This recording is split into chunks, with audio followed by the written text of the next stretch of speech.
আজ আমার ছেলের বার্ষিক পরীক্ষা শেষ হয়েছে। তো পরীক্ষার শুরুর আগ থেকে ওর বাবাকে বলছিল যে তাকে সাইকেল কিনে দিতে হবে। তার জন্মদিনে কোনো গিফট দেওয়া হয়নি, তো তাকে জন্মদিনের গিফট হিসেবে একটা সাইকেল দিতে হবে, যাতে তার পরীক্ষার পরে সে চালাতে পারে।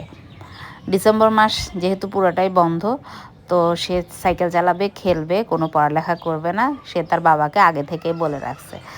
তো সেই হিসেবে আমরা সাইকেল কেনার জন্য চলে গেলাম।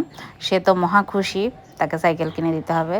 যদিও আমি সাইকেল কেনার পক্ষে ছিলাম না, কারণ সে রাস্তায় চলে যাবে সাইকেল নিয়ে, সেজন্যই।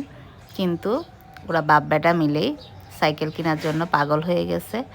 আর ওর বাবাও চায় ও একটু যাতে লম্বা হয়, সাইকেল চালালে নাকি লম্বা হয়, ওজন্য। আর তাছাড়া সবচেয়ে বড় ব্যাপার হচ্ছে তার ছেলের খুশিয়ে তার জন্য সব কিছু। যাই হোক, তো সাইকেলটা নিয়ে নিল, আর সাইকেলের সব কিছুই ওরা রেডি করে দিচ্ছে। আর আমার ছেলে তো খুব খুশি।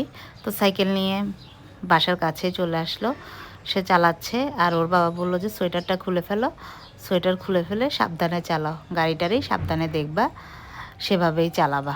এই তো, ধন্যবাদ।